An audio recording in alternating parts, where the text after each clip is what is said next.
এই বিচ্ছু বাহিনীর দলগুলো এতটাই এক্সপার্ট যে ওরা গাছ থেকে আম পাড়লো এবং সেই আম নিজেরাই কিন্তু কেটে কুটে ভর্তা বানালো এবং এই ভর্তা যে কাঁঠাল পাতায় খেতে হবে এই বুদ্ধিটা কিন্তু এই গ্রামের ছেলে মেয়ে অর্থাৎ যে বিচ্ছু বাহিনীর কথা বলছি ওদের মাথা থেকেই বের হয়েছে। ঈদের ছুটিতে শ্বশুর বাড়িতে যাওয়ার পথে একদিনের জন্য বোনের বাড়িতে বেড়াতে আসা। এই বাড়িটা অনেক বড় এবং প্রচুর গাছপালা রয়েছে। আমি ঘুরে ঘুরে দেখছি। আমি আসলে সব গাছগুলো একটু একটু করে দেখছি এবং যেহেতু অনেক বড় বাড়ি, অনেক গাছের ব্যাপার স্যাপার রয়েছে, তো আমি আজকে বের হব, গেটের কাছে যাব, আমি গিয়ে দেখব কোনো ছোট ছোট বাবুদের আমি পাই কিনা। গতবারও যখন এসছিলাম ওদের দিয়ে আমি কাঁঠালের মুচি ভর্তা করেছিলাম। আর এখন যেহেতু আমের সিজন এবং গাছে প্রচুর আম রয়েছে, তাই আমি চিন্তা ভাবনা করছি যে গেটের কাছে আমি দাঁড়াবো, যদি কিছু বিচ্ছু বাহিনী পেয়ে যাই ওদের সাথে নিয়েই গাছ থেকে আমগুলো পারবো এবং সেই আম দিয়ে আমি ওদেরকে দিয়েই ভর্তা বানাবো। দেখা যাচ্ছে কিছু ছেলে পেলে আসছে, ওরা খুবই বিচ্ছু বাহিনী, দৌড়ে আসছে, আমি ডাকছি ওদেরকে, একদম কাছে চলে এসছে। আমি ওদের জিজ্ঞেস করছি তোমরা কি আম গাছে উঠতে পারো? ওরা একদম হাত তুলে রাজি। এই যে দেখেন সবাই রাজি গাছে উঠবে। অলরেডি এখানে 5-6 জন আছে, ওরা যাও দৌড়াও দৌড়াও। মনোযোগ দিয়ে আমার কথা একদম দৌড় দিয়ে চলে যাচ্ছে, পেছন সাইডে গাছের সামনে চলে গেছে। অনেক বড় বাড়ি, অনেক ধরনের গাছই আছে, একদম আম গাছের সামনে চলে এসছে। কে কার আগে উঠবে? তো আমি সবাইকে উঠতে দিচ্ছি না গাছে, যারা একটু বেশি সবসময় গাছে ওঠে ওদের 2-3 জনকে আমি পারমিশন দিয়েছি, তাও ওদের মন খারাপ। দেখেন কিভাবে গাছে উঠে যাচ্ছে, উফ মাই গড! মানে মুহূর্তের মধ্যে, ওদের 1 মিনিটও সময় লাগলো না, ওরা আম গাছের একদম উপরে উঠে গেছে। কিছু কাঁচা আম ওদেরকে দিয়ে, এই দেখেন অনেক আম পড়ছে, সমানে ওরা আম ফেলছে। সেই ছোটবেলায় ফিরে যাচ্ছি, মানে আম কুড়ানোর একটা ফিল আমি পাচ্ছি। অনেকগুলো আম হয়ে গেছে, আমাদের 15-16-17টার মতো আম হয়ে গেছে। একদম সেই ছোটবেলায় ফিরে যাচ্ছি। তুমি আর ওকার বাচ্চা, ঠিক আছে। আমিও কিছু আম কুড়ালাম এবং আমের ঝুড়িতে রাখলাম। এখন ওদেরকে বলছি নেমে আসার জন্য, ওরা তো আরও আম পাড়তে যাচ্ছে।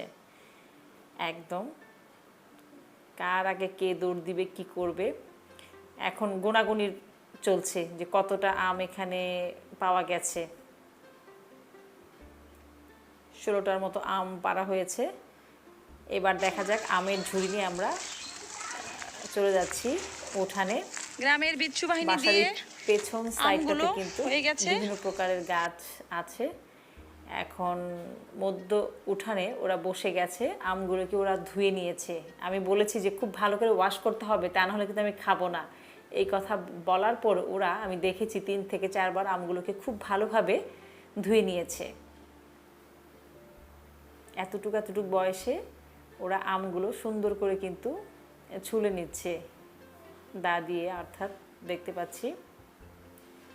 এবং আমাকে জিজ্ঞেস করছে যে ওদের আম ছিলাটা হচ্ছে কিনা। আমি তো ওদের বারবার আশ্বস্ত করছি খুব ভালো হচ্ছে, হাত যেন কেটো না। ওরা আমাকে আশ্বস্ত করছে ও যে ওদের হাত কিছু হবে না, হাত কাটবে না, বাট আমি ভয় পাচ্ছি। এরা আম কাটতে না পেরে মন খারাপ করে বসে আছে, তাই ওদেরকে নিয়ে আমি একটু গল্প গুজব করছি। এই ফাঁকে ওদের সঙ্গে একটু গাছ নিয়ে গল্প করছি, ফুল গাছ নিয়ে একটু কথা বলছি। চারদিক থেকে বিভিন্ন প্রকার গাছের নাম ওদেরকে আমি জিজ্ঞেস করছি। আসলে ওদের কাছেও শেখার অনেক কিছু আছে যেটা আমিও জানি না, কিন্তু কিছু ওই পাশ থেকে কিছু গাছ দেখা যায়। ছোট ছোট কাঁঠাল যেখানে গাছ, কাঁঠাল একদম নিচে কাঁঠাল ধরে আছে।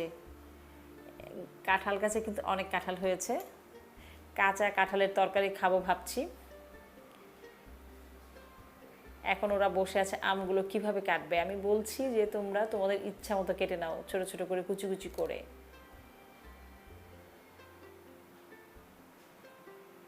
কে কিভাবে কাটবে এই নিয়ে ওদের ভেতরে এক ধরনের একটা প্রতিযোগিতা চলছে। আমি ভীষণ এনজয় করছি এই ব্যাপারগুলো, মানে ওদের মাঝেই আমি আমার ছোটবেলাকে দেখতে পাচ্ছি। এই ব্যাপারটা আমার ভীষণ ভালো লাগছে। আম কাটা প্রায় শেষ। ওরা কাঁচামরিচ রেখেছে 2-3টা এবং একটা প্লেটে কিছু চিনি এবং লবণ নিয়ে এসছে। আমি আজকে কিছুই বলে দিচ্ছি না, ওরা ওদের মতো করে। তবে একটা বলেছি যে আম মাখাতে কাসন্দ হলে ভালো হয়। ছোটোবেলায় আমরা কাসন্দি দিয়েও আম মাখা খেয়েছি, টেস্টটা অন্যরকম একটা ব্যাপার। একটু তেঁতুল রেখেছে ওরা, আমি বলেছি যে পরিমাণে কিন্তু কম দিবা। ওইদিকে দেখা যাচ্ছে হইচই দেখে আমার মেয়েও আসছে আম ভর্তা খাওয়ার জন্য। এবার ওরা কি করছে, আম ভর্তা মাখানোর পরে যে কাঁঠাল পাতার মধ্যে ওরা নিবে, সেই জন্য ওরা গাছে উঠে গেছে কাঁঠাল পাতা পাড়ার জন্য। এই বুদ্ধিটা কিন্তু ওদের মাথা থেকেই বের হয়েছে যে কাঁঠাল পাতাতে আম ভর্তা খাবে ওরা। সব প্রস্তুতি শেষ। এবারে ওরা কাঁঠাল পাতাও নিয়ে এসছে এবং কাঁঠাল পাতাগুলো খুব ভালোভাবে ধুয়েও নিয়েছে। আমি বলে দিয়েছি একটা একটা কাঁঠাল পাতা সবার হাতে হাতে দিয়ে দেওয়ার জন্য এবং পরিমাণ মতো একটু একটু ভর্তা দিয়ে দেওয়ার জন্য। সবাই এখানে লাইন ধরে দাঁড়িয়েছে। এবার ওদের প্রধান কাজ হচ্ছে আম ভর্তা খাওয়া, সাথে আমিও খাওয়ার জন্য ওয়েট করছি। ওরা খুবই ট্যালেন্ট। আমি তো বলেছি পরিমাণ মতো দিতে, ওরা এমনভাবে দিচ্ছে যেন সবাই পায়। ওই যে আরেকটু নিচ্ছে, খেয়ে খেয়ে বলছে বেশ নাকি মজা হয়েছে। আমি ওদেরকে বলছি তোমরা আগে নাও, সবার শেষে আমি একটু টেস্ট করব। আমিও ভীষণ এনজয় করলাম আজকের এই সময়টুকু।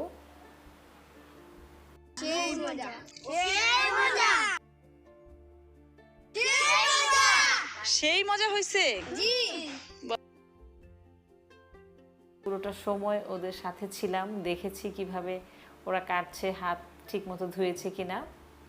শেষ মুহূর্তে দেখলাম যে বেশ ভালো লাগছে এবং ওরা যে আমের যে ভর্তার ঝোলটুকু থাকে সেটা ওরা চেটেপুটে খাচ্ছে। গ্রামের এই বিচ্ছু বাহিনীদের সঙ্গে আজকে আমার সময় কাটানো মুহূর্তটুকু ভীষণ ভালো লাগলো। আমি তো ছোটবেলায় ফিরে গেলাম। আপনাদের যদি এরকম কোনো স্মৃতি থাকে অবশ্যই আমার সঙ্গে শেয়ার করবেন।